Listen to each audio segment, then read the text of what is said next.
टल गया। चलती ट्रेन में चढ़ने का प्रयास किया गया था।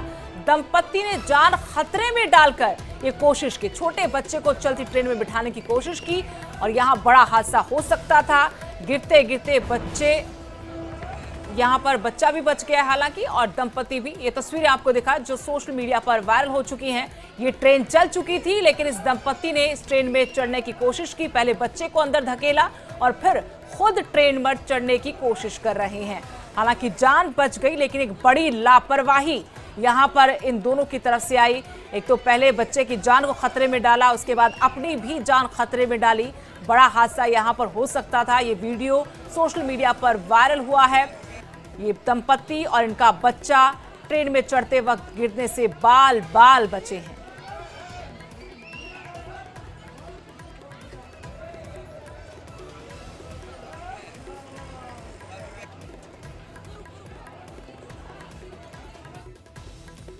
हरियाणा के सोहना में बेचिराग गांव है जहां की आबादी शून्य है। वहीं राजस्व विभाग के रिकॉर्ड में इन चारों गांवों को बेचिराग नाम से दर्ज किया गया है। ये सुनने में थोड़ा अजीब है लेकिन सच है। सैकड़ों सालों से इन गांवों में आज तक आबादी नहीं बसी है। हजारों एकड़ जमीन पर सिर्फ खेती होती है। राजस्व विभाग के रिकॉर्ड में ब्लॉक में 4 गांव खोबरी, जलालपुर, पुलावास, रोजका, गुर्जर, जलालपुर को बेचिराग गांव के रूप में जाना जाता है। रात को बिजली आती है तो रात को पानी लगाने के लिए आते हैं, दिन में आती है तो दिन में आते हैं, जोतने बोने के लिए दिन में आते हैं। पानी तकरीबन लाइट जो गांव की ट्यूबवेल की है वो रात के टाइम आती है तो रात को भी आते हैं। तो करीब कितनी एकड़ जमीन होगी इन चारों गांव के दरमियान? ये कम से कम 200 से 300 एकड़ के करीब जमीन है जो बेचिराग है और लोग आसपास के गाँव में आके बस गए। तो राजस्व रिकॉर्ड में इनका क्या है? बिल्कुल जमीन है और जो राजस्व रिकॉर्ड में है वो जमीन तो है, लोगों की अपनी जमीनी जायदाद है, मतलब पुश्तैनी जमीन है उनकी, लेकिन लोग नहीं रहते यहाँ पे। खाली पड़ा है पूरा एरिया 4 गाँवों का। ना कोई ब्लॉक में लगभग करीब मान लो 4 गांव हैं, जैसे खोबरी, जलालपुर और रोज का गुजर और अपना पुलावास, सोना ब्लॉक में आते हैं चारों गांव। इसमें हमने सुना है बड़े अपने बुजुर्गों से कि काफ़ी समय पहले कोई लोग रहते थे, सदियों पहले। अभी यहाँ कोई नहीं रहता है। यहाँ पर सिर्फ ज़मीन खेती के लिए है। जो अपने राजस्व विभाग में ज़मीन है वो खेती के लिए है और रहता कोई नहीं है इन गाँवों में। तो चारों कितनी जमीन होगी इसमें? करीब आप मानो चारों गाँव का हिसाब जोड़े तो हम करीब हजारों एकड़ जमीन तो होगी लगभग ये चारों गाँव में। कोई वोटर लिस्ट या कुछ नहीं? तो कोई नहीं, यहाँ पे कोई वोटर लिस्ट, कोई आदमी नहीं है, कोई आदमी रहता ही नहीं है। तो यहाँ वोटर लिस्ट कैसे? घर ही नहीं है इस गाँव में, चारों गाँव में से किसी में भी। पंचकुला में पेट एनिमल हेल्थ सोसाइटी की तरफ से सेक्टर 3 में डॉग शो का आयोजन किया गया जिसका शुभारंभ कैबिनेट मंत्री श्याम सिंह राणा ने किया। इस डॉग शो में कई तरह के ब्रीड के डॉग्स शामिल हुए।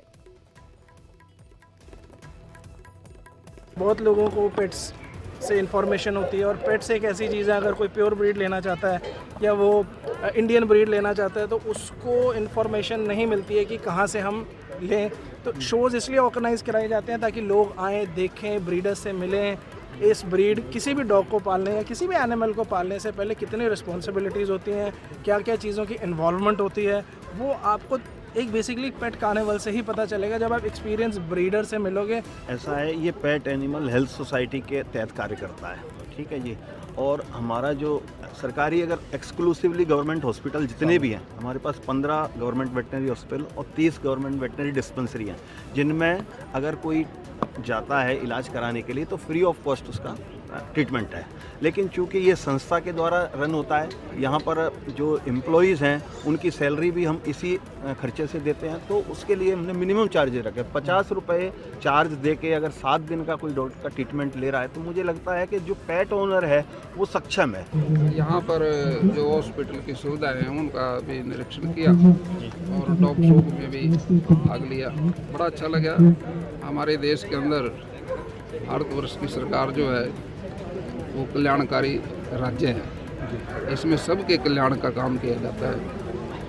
पशु, पौधे, पहाड़ और हमारी जितने भी दरिया हैं सबकी सुरक्षा के लिए काम करते हैं और इसी दिशा में भारत सरकार अग्रसर है और उसमें हरियाणा सरकार का हमारे प्रदेश के अंदर सभी चीज़ों का ख्याल रखा जाता है।